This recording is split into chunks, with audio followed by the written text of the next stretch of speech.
नमस्कार दोस्तों, स्वागत है आपके अपने YouTube चैनल कंपटीशन हब में। आज हम यूपी पुलिस कांस्टेबल के लिए प्रैक्टिस सेट नंबर 7 करेंगे। तो आइए शुरुआत करते हैं। पहला क्वेश्चन है, भाषा के आधार पर राज्यों का पुनर्गठन किस वर्ष में किया गया था? आपके ऑप्शन है 1950, 1952, 1951, 1956। तो इसका सही आंसर है 1956। भाषा के आधार पर राज्यों का पुनर्गठन 1956 में किया गया था। केंद्र सरकार के द्वारा 1953 में, कब?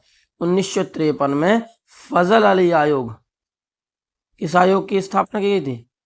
फजल अली आयोग की स्थापना की गई थी।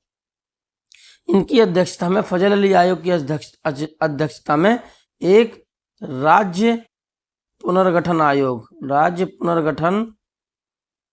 आयोग का गठन 1953 में किया गया था। इन्होंने 1955 में अपनी रिपोर्ट प्रस्तुत की। कब? 1955 में। और राज्यों का पुनर्गठन 1956 में हो गया। पहला राज्य आंध्र प्रदेश था। कौन था? आंध्र प्रदेश स्वतंत्र भारत का पहला राज्य था जो भाषा के आधार पर गठित हुआ था। भाषा के आधार पर गठित होने वाला पहला राज्य कौन था? आंध्र प्रदेश था। आइए अगला क्वेश्चन देखते हैं। जापान में होंशु नामक द्वीप किसके लिए प्रसिद्ध है? आपके ऑप्शन है कोयला, तेल, लौह अयस्क और हीरा। तो इसका सही आंसर है तेल। जापान में होंशु द्वीप तेल के लिए प्रसिद्ध है। होंशु जापान का सबसे बड़ा द्वीप है। होंशु जापान का सबसे बड़ा द्वीप है। कौन? होंशु। जापान की राजधानी क्या है? टोक्यो। जापान की राजधानी क्या है? टोक्यो। मुद्रा क्या है जापान की? एन। मुद्रा क्या है जापान की? एन। आइए अगला क्वेश्चन देखते हैं। भारत में किस गवर्नर जनरल को स्थानीय स्वशासन का पिता कहा जाता है? भारत में किस गवर्नर जनरल को स्थानीय स्वशासन का पिता कहा जाता है? Lord Wellesley, Lord Canning, Lord William Bentinck और लॉर्ड रिपन। तो इसका सही आंसर है लॉर्ड रिपन। लॉर्ड रिपन को स्थानीय स्वशासन का पिता कहा जाता है। भारत में 1882 में, कब? 1882 में स्थानीय स्वशासन की शुरुआत हुई थी। स्थानीय स्वशासन की शुरुआत 1882 में किसके शासन काल में? लॉर्ड रिपन के शासन काल में हुई थी, जिस कारण से इसे स्थानीय स्वशासन का जनक या पिता कहा जाता है। आइए इसके समय में कुछ किए गए और भी चीजें देखते हैं। इसने वर्नाकुलर प्रेस एक्ट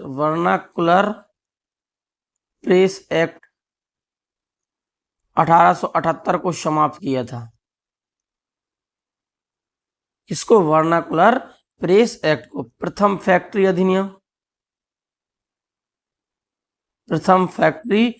एक्ट भी इसी के समय 1881 में आया था।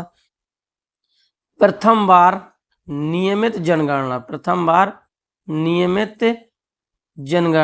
किसके समय में हुई थी? लॉर्ड रिपन के समय में 1881 में हुई थी। इलवर्ड विवाद किसके समय में हुआ था? इलवर्ड विवाद 1882 इसी के समय में हुआ था। और भी चीजें जैसे हंटर कमीशन की नियुक्ति, किसकी? हंटर कमीशन 1882 लॉर्ड रिपन के शासनकाल में ही हुआ था। और अकाल संहिता की स्थापना 1883 इसी के समय में हुई। तो इन सब कारणों के लिए भी लॉर्ड रिपन को जाना जाता है। आइए अगला क्वेश्चन देखते हैं। निम्नलिखित में से किसने पहले 1935 में संविधान सभा का सुझाव प्रस्तावित किया? आपके ऑप्शन है नेहरू, जेपी नारायण, गांधी, एमएन रॉय। तो इसका सही आंसर है एमएन रॉय। एमएन रॉय ने सबसे पहले 1935 में संविधान सभा का सुझाव प्रस्तावित किया था। आइए अगला क्वेश्चन देखते हैं। वर्ल्ड वाइड वेव WWW का आविष्कार किसने किया?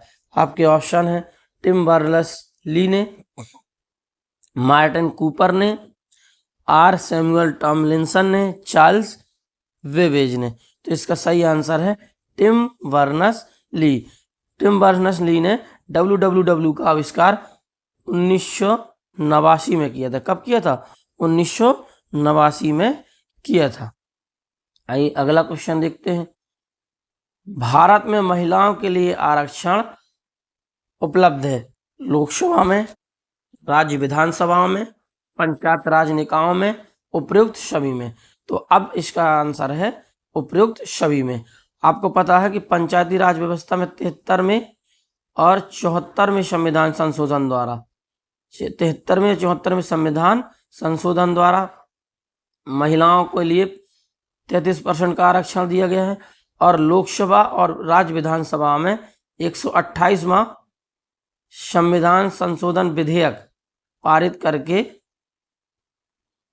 महिलाओं के लिए 33% आरक्षण की सुविधा की गई। हालांकि अब ये 128वां संविधान संशोधन लागू नहीं हुआ, लेकिन जैसे ही अगली जनगणना होगी उसके बाद लागू कर दिया जाएगा। तो इसका सही आंसर उपयुक्त सभी में। आइए अगला क्वेश्चन देखते हैं। अगले क्वेश्चन में क्या कहा गया? भारत में सबसे पहली जनगणना किस वर्ष में हुई थी? आपके ऑप्शन है 1852, 1881, 1872, 1952। तो इसका सही आंसर 1872। 1872 में भारत में पहली बार जनगणना की गई थी। किसके समय में? लॉर्ड मेयो के समय में। किसके समय में? लॉर्ड मेयो के समय 1872 में पहली बार जनगणना की गई थी। लेकिन नियमित जनगणना 1881 में लॉर्ड रिपन के समय में हुई थी। किसके? लॉर्ड रिपन के समय में हुई थी। आइए अगला क्वेश्चन देखते हैं। अगले क्वेश्चन में क्या कहा गया?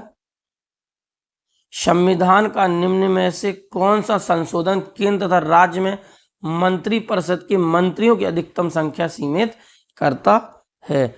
आपके ऑप्शन है 93वां संविधान, 93वां संशोधन, 97वां संशोधन, 95वां संशोधन और 91वां संशोधन। तो इसका सही आंसर है 91वां संशोधन। 91वां संविधान संशोधन 2003 में। कब? 2003 द्वारा केंद्र तथा राज्य में मंत्रिपरिषद की मंत्रियों की संख्या सदन के कुल सदस्यों के 15% से कितने? 15% से अधिक नहीं हो सकती। कितने प्रतिशत से? 15% से अधिक नहीं हो सकती। ये याद रखना। किस संविधान संशोधन? 91 संविधान संशोधन 2003 के तहत। आइए अगला क्वेश्चन देखते हैं। भारत का निम्नलिखित में से कौन सा राष्ट्रपति निर्विरोध निर्वाचित हुआ था? आपके ऑप्शन है डॉक्टर एस राधाकृष्णन, नीलम संजीव रेड्डी, KR नारायण, डॉक्टर राजेंद्र प्रसाद। तो इसका सही आंसर है नीलम संजीव रेड्डी। नीलम संजीव रेड्डी को क्या निर्विरोध निर्वाचित किया गया? तो वो मात्र एक पहले राष्ट्रपति हैं, एक ही राष्ट्रपति हैं जिनको निर्विरोध निर्वाचित किया गया था। आइए अगला क्वेश्चन देखते हैं। अगले क्वेश्चन में कहा गया नदी के प्रवाह को मापने के लिए निम्न में से किसका उपयोग किया होता है? नदी के प्रवाह को मापने के लिए निम्न में से किसका उपयोग होता है? V4 scale, cusec, Richter scale, anemometer का। तो इसका सही आंसर है क्यूसेक।